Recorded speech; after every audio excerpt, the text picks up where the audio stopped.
केंद्रीय मंत्री हरदीप सिंह पुरी का कहना है, IMF के जारी सार्वजनिक आंकड़ों के अनुसार हमारी GDP 3.95 ट्रिलियन डॉलर है और हम 5वें स्थान पर हैं। जापान 4.1 ट्रिलियन डॉलर की GDP के साथ चौथे स्थान पर है। यदि हमारी विकास दर 7 से 8% चल रही है और जापान की स्पाट है तो एक साल नहीं तो कुछ महीने की बात है, हमारी अर्थव्यवस्था चौथे स्थान पर पहुंच जाएगी। 2004 से 2014 के बीच UPA सरकार के दौरान व्यय शहरी क्षेत्र पर 1,70,000 करोड़ से भी कम था और मोदी सरकार में इन 10 वर्षों में ये 11 से 12 गुना बढ़कर 18 से 19 लाख करोड़ रुपए तक पहुंच गया है।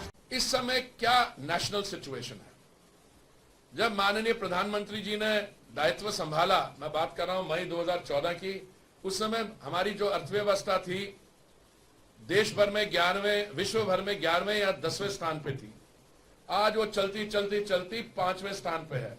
2 दिन पहले इंटरनेशनल मॉनेटरी फंड के कुछ आंकड़े हैं रिलीज पब्लिक डेटा कि हमारी जो GDP है इस समय 3.95 ट्रिलियन डॉलर्स है।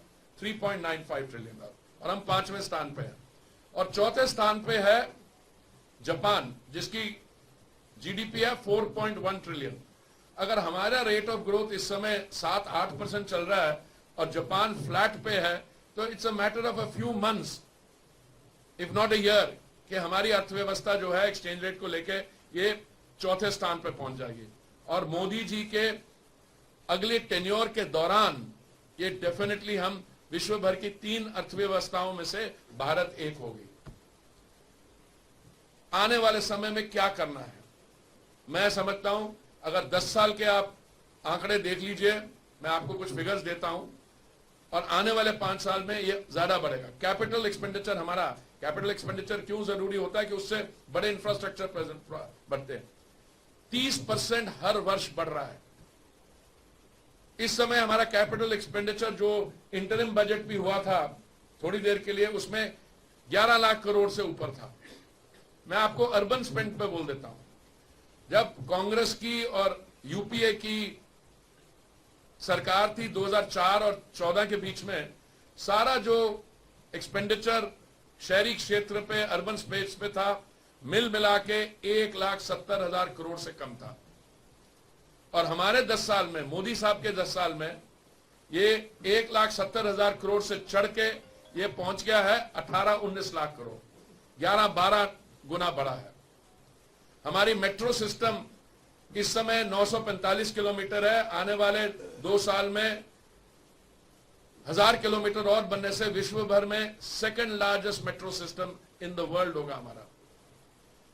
माननीय प्रधानमंत्री जी के 10 साल के दौरान हमने 4 करोड़ प्रधानमंत्री आवास योजना में सैंक्शन दी है, अर्बन और रूरल मिला के। और अभी माननीय प्रधानमंत्री जी ने, जब हमारा डॉक्यूमेंट मोदी की गारंटी रिलीज होगा, 3 करोड़ हम और बनाने जा रहे हैं।